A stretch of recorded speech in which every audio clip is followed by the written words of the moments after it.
ओम शांति। आज 20 जनवरी 2021 के मधुर महावाक्य है और आज की मुरली में बाबा कहे, तुम बच्चों को कभी भी देह अभिमान में आकर संशय बुद्धि नहीं बनना है। देह अभिमान में आने से संशय बुद्धि कैसे बनते हैं? तो बाबा कहे, मन में अनेक प्रश्नों की उत्पत्ति होती है और फिर उन प्रश्नों का निवारण नहीं होता, तो जरूर है संशय बुद्धि बन जाते हैं। इसलिए बाबा कहे, तुम बच्चों को सदा ज्ञान रत्नों से अपनी झोली भरनी है और जो बाबा ने तुम्हें धंधा दिया है, पतितों को पावन बनाओ और खुद भी बनो, तो ये धंधा सदा करते रहना है। फिर बाबा ने कहा, यह सर्वोत्तम कल्याणकारी संगम युग है। बाबा मीठी सैक्रीन है, उस बाप को प्यार से याद करना है। सुनते हैं बाबा के मधुर महावाक्य। ओम शांति। मीठे बच्चे, सारे कल्प का यह है सर्वोत्तम कल्याणकारी संगम युग। इसमें तुम बच्चे याद की सैक्रीन से सतो प्रधान बनते हो। प्रश्न है, अनेक प्रकार के प्रश्नों की उत्पत्ति का कारण तथा उसका निवारण क्या है? अनेक प्रकार के प्रश्नों की उत्पत्ति का कारण तथा उन सबका निवारण क्या है? उत्तर है, जब देह अभिमान में आते हो तो संशय पैदा होता है और संशय उठने से ही अनेक प्रश्नों की उत्पत्ति हो जाती है। बाबा कहते, मैंने तुम बच्चों को जो धंधा दिया है, पतित से पावन बनो और बनाओ। इस धंधे में रहने से सब प्रश्न खत्म हो जाएंगे। गीत है आज की मुरली का, तुम्हें पाके हमने जहां पा लिया। ओम शांति। मीठे मीठे रूहानी बच्चों ने गीत सुना। ये किसने कहा, मीठे मीठे रूहानी बच्चे? जरूर रूहानी बाप ही कह सकते हैं। मीठे मीठे रूहानी बच्चे अभी सन्मुख बैठे हैं और बाप बहुत प्यार से समझा रहे हैं। अब तुम जानते हो, सिवाय रूहानी बाप के सर्व को सुख शांति देने व सर्व को इस दुख से लिबरेट करने वाला दुनिया भर में और कोई मनुष्य हो नहीं सकता। इसलिए दुख में बाप को याद करते रहते हैं। तुम बच्चे सन्मुख बैठे हो, जानते हो बाबा हमको सुखधाम के लायक बना रहे हैं। सदा सुखधाम का मालिक बनाने वाले बाप के सन्मुख आए। अभी समझते हो, सन्मुख सुनने और दूर रहकर सुनने में बहुत फर्क है। मधुबन में सन्मुख आते हैं, जरूर है, मधुबन में आते हैं तो बाबा के सम्मुख आते हो, तो मधुबन में सम्मुख आते हो। मधुबन मशहूर है। मधुबन में उन्होंने कृष्ण का चित्र दिखाया है, परंतु कृष्ण है नहीं। तुम बच्चे जानते हो, इसमें मेहनत लगती है। अपने को घड़ी घड़ी आत्मनिश्चय करना है। मैं आत्मा बाप से वर्षा ले रही हूं। बाप एक ही समय आता है सारे चक्र में। यह कल्प का सुहावना संगम युग है। इनका नाम रखा है पुरुषोत्तम। यही संगम युग है जिसमें सभी मनुष्य मात्र उत्तम बनते हैं। अभी तो सभी मनुष्य मात्र की आत्माएं तमो प्रधान है, सो फिर सतो प्रधान बनती है।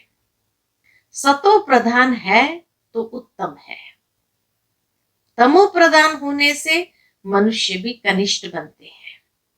तो अब बाप आत्माओं को सम्मुख बैठ समझाते हैं। अब बाप आत्माओं को सम्मुख बैठ समझाते हैं। सारा पाठ आत्मा ही बजाती है, न कि शरीर।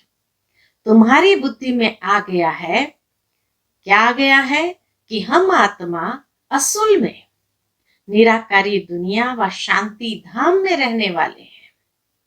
ये किसको भी पता नहीं है, न खुद समझा सकते हैं। तुम्हारी बुद्धि का अब ताला खुला है। तुम समझते हो बरोबर आत्माएं परम धाम में रहती है। वह है इनकॉर्पोरियल वर्ल्ड, वह है इनकॉर्पोरियल वर्ल्ड, यह है कॉर्पोरियल वर्ल्ड। यहां हम सब आत्माएं एक्टर्स, पाठधारी है।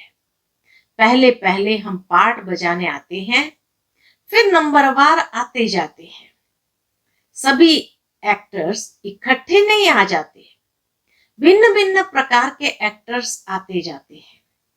सब इकट्ठे तब होते जब नाटक पूरा होता है।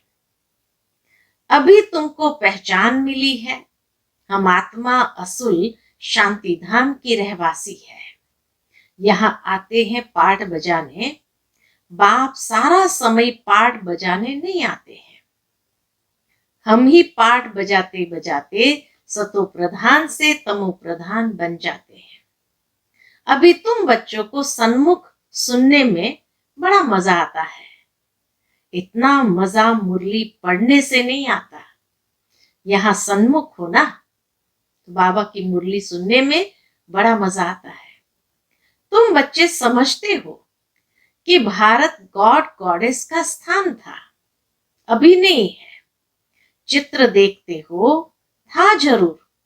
हम वहां के रहवासी थे। पहले पहले हम देवता थे। अपने पाठ को तो याद करेंगे कि भूल जाएंगे। बाप कहते हैं तुमने यहाँ यह पाठ बजाया है, यह ड्रामा है। नई दुनिया सो फिर जरूर पुरानी होती है। पहले पहले ऊपर से जो आत्माएं आती है वह गोल्डन एज में आती है। यह सब बातें अभी तुम्हारी बुद्धि में है। तुम विश्व के मालिक महाराजा महारानी थे, तुम्हारी राजधानी थी। अभी तो राजधानी है नहीं। अभी तुम सीख रहे हो हम राजाएं कैसे चलाएंगे। वहां वजीर होते नहीं, राय देने वाले की दरकार नहीं। वह तो श्रीमत द्वारा श्रेष्ठ ते श्रेष्ठ बन जाते हैं। फिर इनको दूसरे कोई से राय लेने की दरकार नहीं है। अगर कोई से राय ले तो समझा जाएगा उनकी बुद्धि कमजोर है। अभी जो श्रीमत मिलती है वह सतयुग में भी कायम रहती है। अभी जो हमको श्रीमत मिलती है उससे बुद्धि हमारी इतनी परफेक्ट हो जाती है जो सतयुग में भी वह कायम रहती है। अभी तुम समझते हो पहले पहले बरोबर इन देवी देवताओं का आधा कल्प राज्य था। अब तुम्हारी आत्मा रिफ्रेश हो रही है।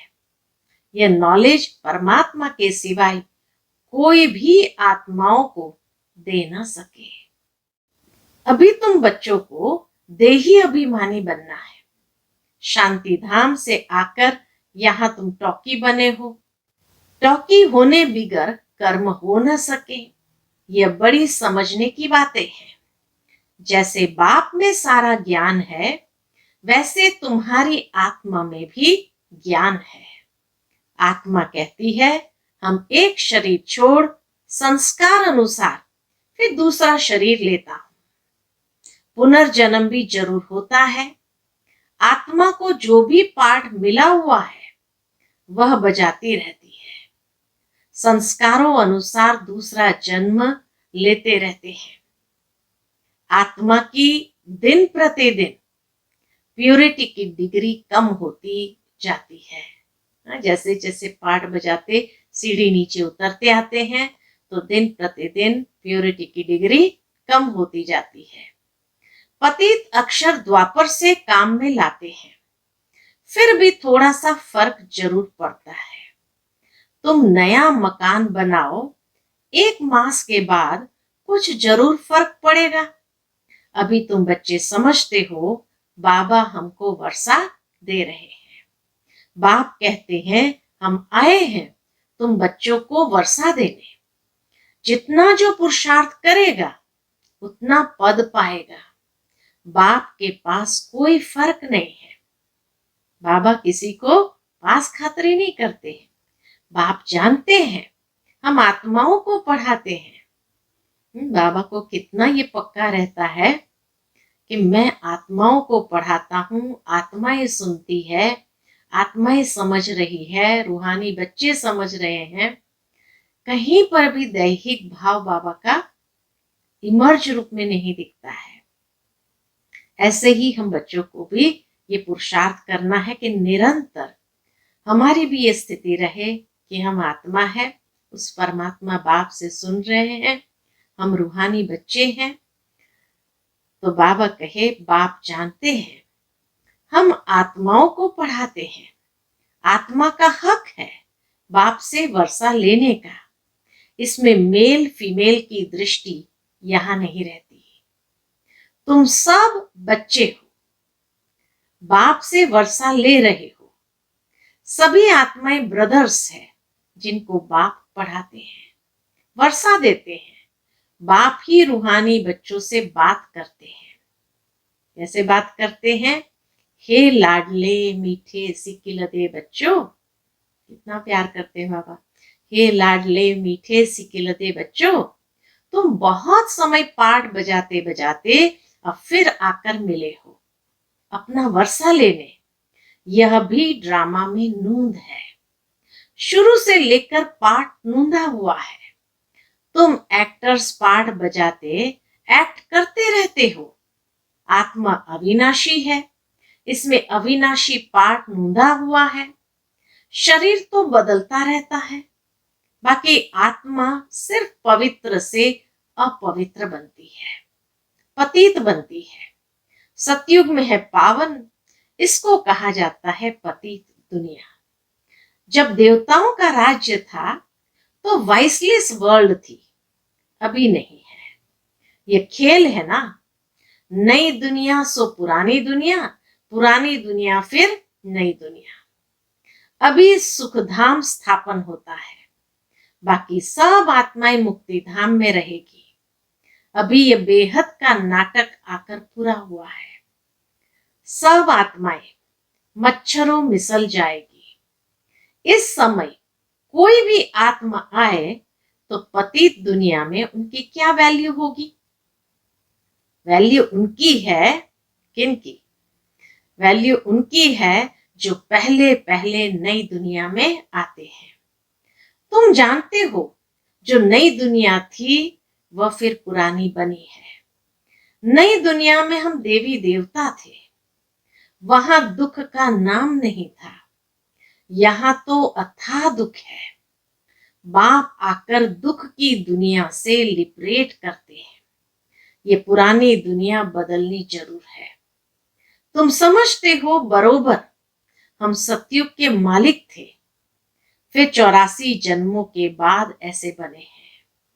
अब फिर बाप कहते हैं मुझे याद करो तो तुम स्वर्ग के मालिक बनेंगे। तो हम क्यों न अपने को आत्मनिश्चय करें और बाप को याद करें। कुछ तो मेहनत करनी होगी ना। मुख्य मेहनत ही यह है। तो बाबा कहे कुछ तो मेहनत करनी होगी ना। राजाई पाना कोई सहज थोड़ी है। बाप को याद करना है। यह माया का वंडर है जो घड़ी घड़ी तुमको भुला देती है। उसके लिए उपाय रचना चाहिए। ऐसे नहीं मेरा बनने से याद जम जाएगी, बाकी पुरुषार्थ क्या करेंगे? नहीं, जब तक जीना है पुरुषार्थ करना है, ज्ञान अमृत पीते रहना है। यह भी समझते हो हमारा ये अंतिम जन्म है। इस शरीर का भान छोड़ देही अभिमानी बनना है। गृहस्थ व्यवहार में भी रहना है, पुरुषार्थ जरूर करना है। सिर्फ अपने को आत्मनिश्चय कर बाप को याद करो। सिर्फ अपने को आत्मनिश्चय कर बाप को याद करो। त्वमेव माताश्च पिता, त्वमेव, ये सब है भक्ति मार्ग की महिमा। तुमको सिर्फ एक अलफ को याद करना है, एक ही मीठी सैक्रीन है, और सब बातें छोड़ एक सैक्रीन बाप को याद करो। अभी तुम्हारी आत्मा तमो प्रधान बनी है, उनको सतो प्रधान बनाने के लिए याद की यात्रा में रहो। सबको यही बताओ, बाप से सुख का वर्षा लो। सुख होता ही है सतयुग में, सुख होता ही है सतयुग में। सुखधाम स्थापन करने वाला बाबा है। बाप को याद करना है बहुत सहज, परंतु बाबा को याद करना तो बहुत सहज है, परंतु माया का ऑपोजिशन बहुत है। इसलिए कोशिश कर मुझ बाप को याद करो तो खाद निकल जाएगी। सेकंड में जीवन मुक्ति गाया जाता है। हम आत्मा रूहानी बाप के बच्चे हैं, वहां के रहने वाले हैं। फिर हमको अपना पार्ट रिपीट करना है। इस ड्रामा के अंदर सबसे जास्ती हमारा पार्ट है। सुख भी सबसे जास्ती हमको मिलेगा। बाप कहते हैं तुम्हारा देवी देवता धर्म बहुत सुख देने वाला है, और बाकी सब शांति धाम में ऑटोमेटिकली चले जाएंगे। हिसाब किताब चुकतू कर, जास्ती विस्तार में हम क्यों जाए। बाप आते ही है सबको वापस ले जाने। मच्छर सदृश सबको ले जाते हैं। सतयुग में बहुत थोड़े होते हैं। ये सारी ड्रामा में नूंद है। शरीर खत्म हो जाएंगे। आत्मा जो अविनाशी है वह हिसाब किताब चुकतू कर चली जाएगी। ऐसे नहीं कि आत्मा आग में पड़ने से पवित्र होगी। दिखाते हैं ना, पाप कर्म किया है तो ऐसी ऐसी धर्मराजपुरी की सजाएं मिलेगी, आग में पड़ना पड़ेगा, फिर पवित्र होगी। आत्मा को याद रूपी योग अग्नि से ही पवित्र होना है। योग की अग्नि है यह।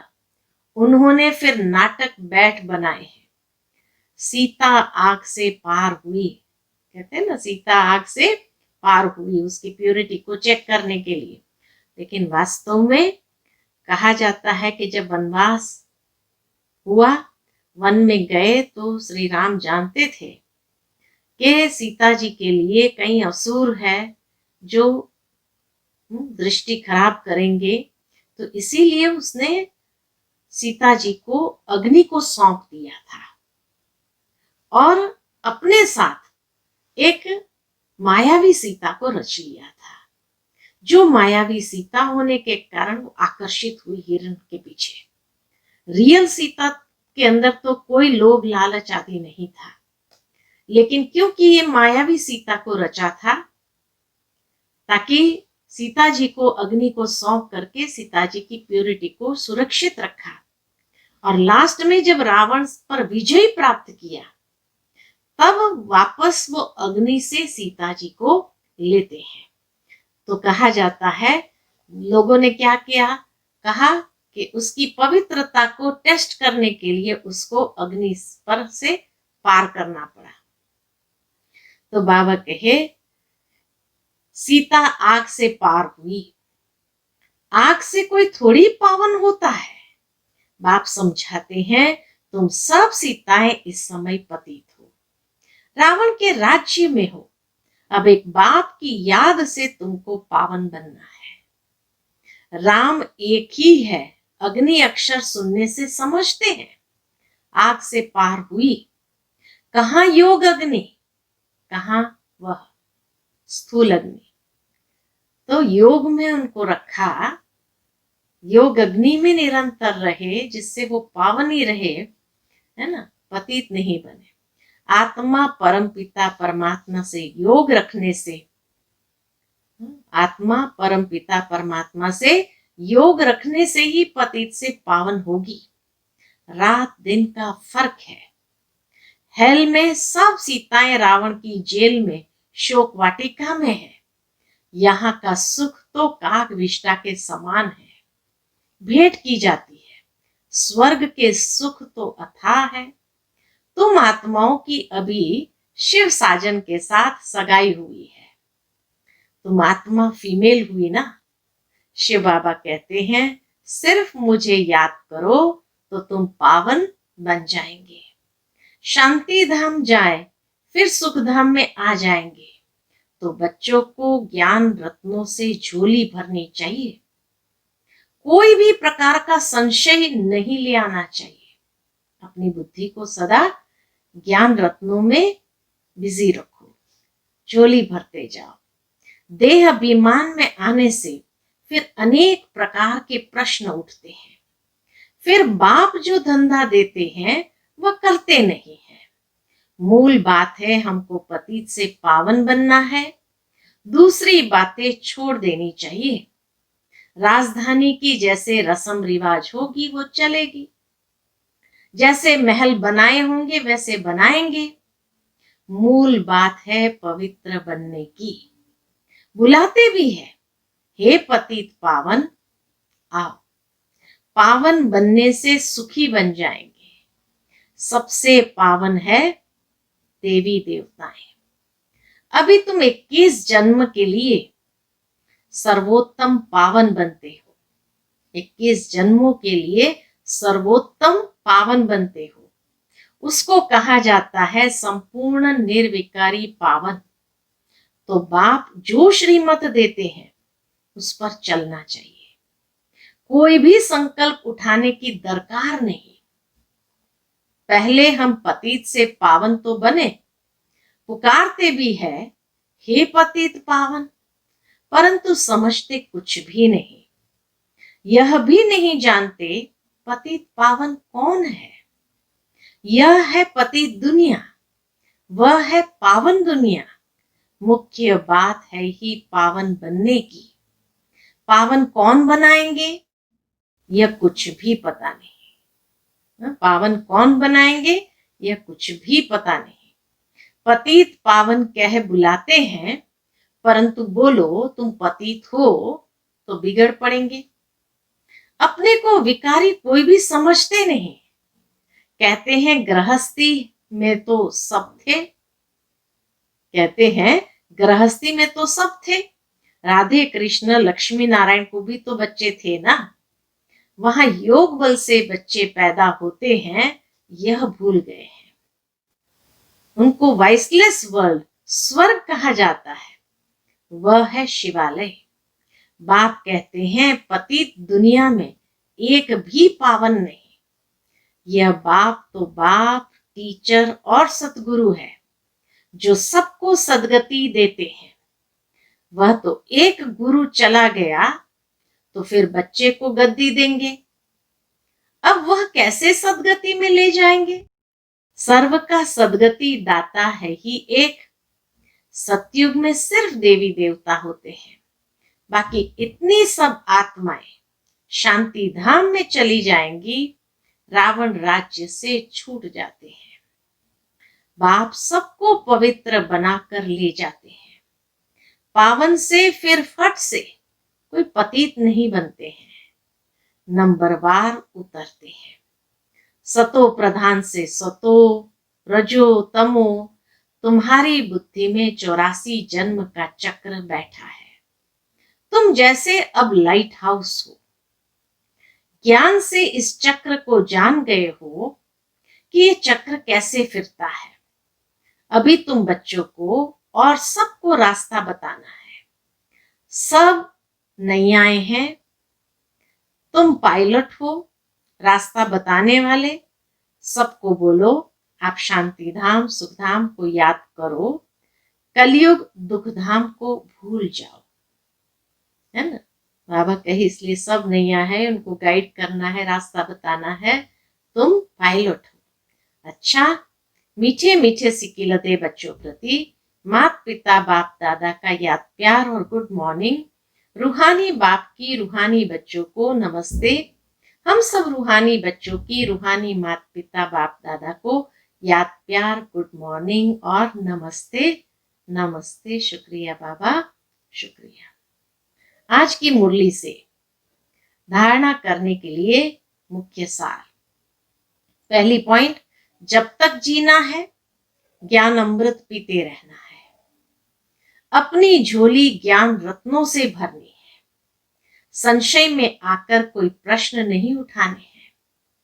दूसरी पॉइंट, योग अग्नि से आत्मा रूपी सीता को पावन बनाना है। किसी बात के विस्तार में जास्ती न जाकर देही अभिमानी बनने की मेहनत करनी है। शांति धाम और सुख धाम को याद करना है। आज का बाबा का मधुर वरदान है, देही अभिमानी स्थिति में स्थित हो सदा विशेष पाठ बजाने वाले संतुष्ट मणि भव। देही अभिमानी स्थिति में स्थित हो सदा विशेष पाठ बजाने वाले संतुष्ट मणि भव। विस्तार है, जो बच्चे विशेष पाठधारी है उनकी हर एक्ट विशेष होती। कोई भी कर्म साधारण नहीं होता। साधारण आत्मा कोई भी कर्म देह अभिमानी होकर करेगी और विशेष आत्मा देही अभिमानी बनकर करेगी। जो देही अभिमानी स्थिति में स्थित रहकर कर्म करते हैं वे स्वयं भी सदा संतुष्ट रहते हैं और दूसरों को भी संतुष्ट करते हैं। इसलिए उन्हें संतुष्ट मणि का वरदान स्वतः प्राप्त हो जाता है। आज का स्लोगन है, प्रयोगी आत्मा बन। प्रयोगी आत्मा बन, योग के प्रयोग से सर्व खजानों को बढ़ाते चलो। प्रयोगी आत्मा बन, योग के प्रयोग से सर्व खजानों को बढ़ाते चलो। जितना प्रयोग करते जाएंगे उतना खजाना, अनुभव का खजाना बढ़ता जाएगा। अच्छा, ओम शांति।